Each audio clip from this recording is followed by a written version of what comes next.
اپنے نبی کی سنت، اپنے نبی کی شریعت محبوب ہوتی ہے، پیاری ہوتی ہے۔ اے نوجوانوں، میرا آخری میسج یہ تقریر کا سن لو، اگر تمہارے سینے حضور کے لیے تیار ہیں اور قربان ہونے کو تیار ہیں، میں گردنیں نہیں مانگ رہا، میں نہ سر مانگ رہا ہوں، نہ تمہیں قتل ہونے کے لیے بات کر رہا ہوں، بات صرف اتنی ہے، اگر سچی محبت کرتے ہو دنیا کے ان واہیات کو اپنے سینوں میں جگہ ہرگز نہیں دو گے۔ تم ان خرافات کو، ان برائیوں کو جس کی لت تمہیں پڑی ہوئی ہے، گانے 24 گھنٹے کانوں میں بج رہے ہوں، صبح شام تمہارے گھروں پر میوزک کی دھن بج رہی ہو، یہ تمام چیزیں تم گھر سے نکال کر پھینک دو اور پھر کہو مجھے میرے نبی سے محبت ہے تو ان کے نغمے سنوں گا۔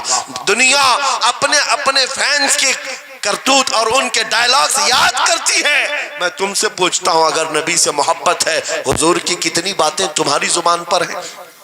حضور کی کتنی حدیثیں تمہیں یاد ہیں؟ حضور پاک کے کتنے فرمان تمہیں یاد ہیں؟ یاد رکھو، جس کو محبت ہوتی ہے اس کی ہر چیز سے محبت ہوتی ہے، اس کی ہر چیز سے محبت ہوتی ہے۔ تم کہتے ہو جان بھی دے دیں گے حضور کے لیے، چہرہ کہاں ہے تمہارا؟ حضور پاک سے محبت ہے تو پھر لباس کہاں چلا گیا؟ تم کو پہچاننا آج مشکل ہو گیا، ادھر کا ہے کہ ادھر کا ہے، اور تم کہتے ہم جان بھی دے دیں گے۔ عملی میدان میں تمہیں اتر کر کے یہ ثابت کرنا ہوگا۔ دنیا اگر ننگے رہنے پر فخر کرتی ہے تو میں نبی کی سنتوں پر فخر کروں گا۔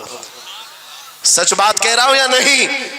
دنیا آج ننگی رہ کر فخر کر رہی ہے، فیشن کہہ رہی ہے۔ ارے ان کو چوٹی رکھنے میں شرم نہیں آتی، ہمیں داڑھی رکھنے میں کیوں شرم ہے؟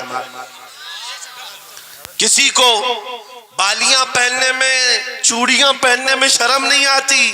آج کئی نوجوانوں کو دیکھا ہے، وہ پتہ نہیں مرد سے کیا بن گئے، تیسری مخلوق بن گئے، پھر بھی انہیں شرم نہیں آتی، اور تمہیں حضور کی سنتوں پر کیوں شرم آئے؟ بس بات یہ ہے، سچی محبت کرو۔ ایک سوال کرتا ہوں آپ سے، اگر دنیا حضور کی غلام کہے آپ کو تو آپ کو برا لگے گا؟ کسی کو برا لگے گا؟ ارے بلکہ ہم تو یہ کہتے ہیں دنیا ہمیں پہچانے تو حضور کے دربار کا کتا کہہ کر پہچانے، سکے طیبہ سب کہہ کر کے پکارے بے دم، یہی رکھی ہو میری پہچان مدینے والے۔ ہم تو دعائیں کرتے ہیں کہ دنیا ہمیں حضور کے دربار کا کتا کہہ کر پہچان۔ ہمیں اعتراض نہیں، برا نہیں، بلکہ ہم تو زندگی کی سعادت سمجھتے ہیں۔ اگر تمہیں برا نہیں لگتا حضور کی غلامی پر، اور کوئی غلام رسول کہہ کر پکارے برا نہیں لگتا، آ جاؤ کھل کر کے غلامی کرو، کھل کر غلامی کرو۔ آؤ حضور پاک صلی اللہ تعالیٰ علیہ وسلم کے ان بتائے ہوئے خطوط اور راستوں پر چلتے ہیں، ہم پھر اسی راستے سے اپنا کھویا ہوا وقار حاصل کر سکتے، اپنی کھوئی ہوئی عزت حاصل کر سکتے۔ عجب چیز ہے لذت آشنائی۔ گفتگو ختم کرتا ہوں اس بات پر، تھوڑی سی بات رہ گئی۔ امام اعظم ابو حنیفہ رحمۃ اللہ علیہ کے پاس کوئی شخص آیا اور کہا کہ سنا ہے مومن صادق، سچا مومن عاشق رسول جب دنیا سے جاتا ہے اس کی روح نکالنے کا طریقہ الگ ہوتا ہے، اور ایک بدبخت گنہگار یا کافر و مشرک کی روح نکالنے کا درد الگ ہوتا ہے۔ روح نکالنے کا فرشتہ ایک ہے، دونوں کی تکلیف الگ کیوں ہے؟ آپ کو شارٹ کٹ جواب دیا گیا اس آنے والے شخص کو۔ امام نے کہا جا سورہ یوسف پڑھ لے، تجھے سمجھ میں آ جائے۔ وہ بندہ گیا سورہ یوسف پڑھا، کہا اس میں تو موت کا کہیں ذکر نہیں، کیسے نکالی جاتی؟ کہا پھر پڑھ کے آ، پھر پڑھ کے آیا، کہا اس میں کہیں ذکر نہیں۔ کہا کیا پڑھ کے آیا؟ اس میں تو یوسف و زلیخا کا قصہ ہے، حضرت یوسف علیہ السلام کا پورا واقعہ ہے۔ کہا کیا یہ واقعہ تو نے پڑھا کہ زلیخا یوسف علیہ السلام پر ایسی فریفتہ ہو گئی، محبت میں فدا ہو گئی کہ ایک دن سارے شہر کی عورتوں کو دعوت پر بلایا اور سب کے ہاتھوں میں لیمو دیا اور چاقو دیا۔ یوسف علیہ السلام ایسے حسین و جمیل تھے جو ایک بار دیکھتا تھا ٹکٹکی باندھ کر پلکیں جھپکانا بھول جاتا تھا، ان کا حسن ایسا تھا۔ زلیخا نے یوسف علیہ السلام کو تیار کر کے اس وقت بلایا جب ساری عورتیں محل میں بیٹھی ہوئی تھیں، سب کے ہاتھوں میں لیمو اور چاقو، یہ قرآن پاک میں موجود ہے۔ یوسف علیہ السلام کو ہال میں بلایا گیا، عورتیں جیسے دیکھنے لگی، زلیخا نے کہا یہ لیمو کاٹ دو، عورتوں کے ہاتھوں سے لیمو گر گیا، چاقو سے چاروں انگلیاں کٹ گئی، انگلیاں کٹ گئی۔ عورتوں کو احساس ہی نہیں ہوا. عورت تو چھوٹے سے زخم پر چیختی ہے اور چھٹپٹاتی ہے. ارے 4 انگلیاں کٹ جائیں خاموش بیٹھنے والی ہے کوئی عورت؟ لیکن کیسے خاموش بیٹھی رہی؟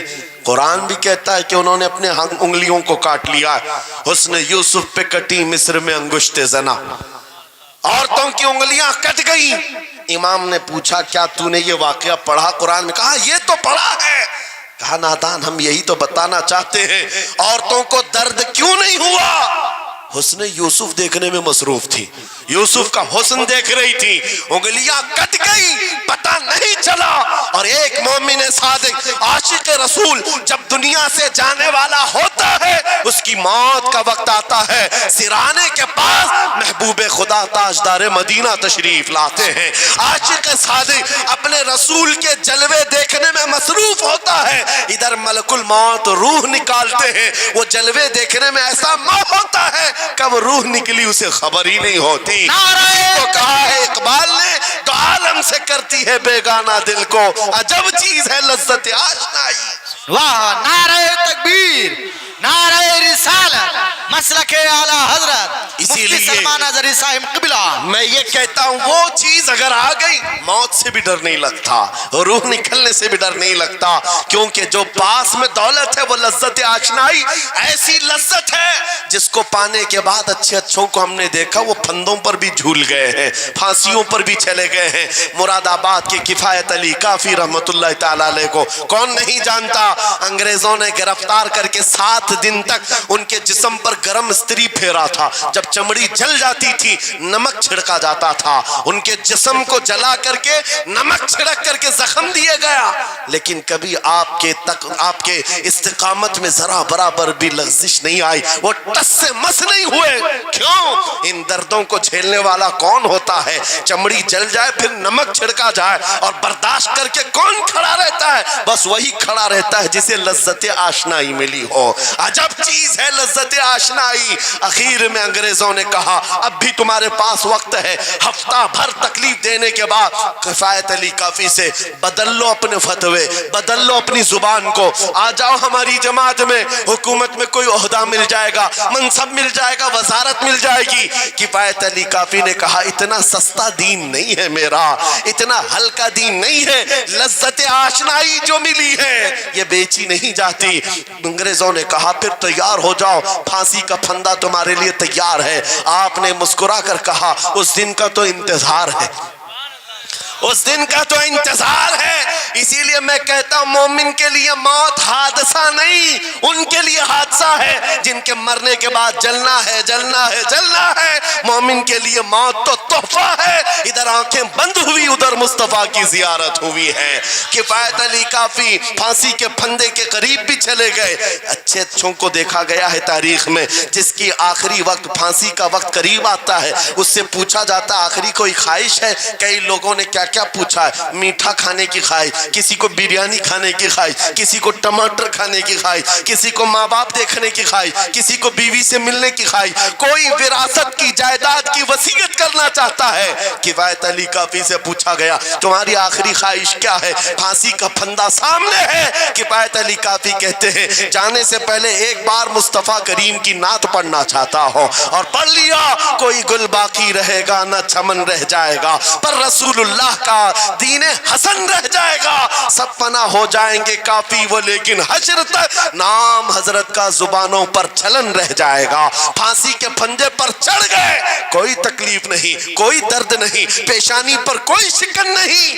اسی چیز کو میں پھر کہتا ہوں اور گفتگو ختم کرتا ہوں, تو عالم سے کرتی ہے بیگانہ دل کو, عجب چیز ہے لذت آشنائی. آؤ مانگتے ہیں وہی لذت آشنائی بارگاہ الہی میں, عرض کرتے ہیں مولا کچھ ایسا کر دے میرے کردگار, آنکھوں میں ہمیشہ نقش رہے روئے یار آنکھوں میں. انہیں نہ دیکھا تو کس کام کی ہیں یہ آنکھیں کہ دیکھنے کی ہے ساری بہار آنکھوں میں. اٹھو قوت عشق سے ہر پست کو بالا کر دو, دہر میں نام محمد سے اجالا کر دو.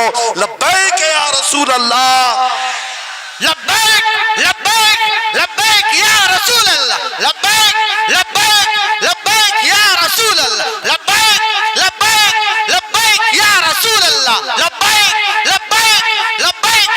رسول اللہ، نعرہ تکبیر، نعرہ رسالت۔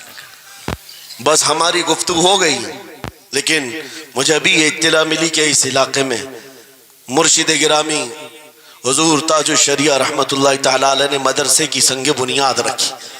اس عاشق رسول فنا فی الرسول نے اپنے ہاتھوں سے جس کی بنیاد رکھی ہے، میرے عزیزو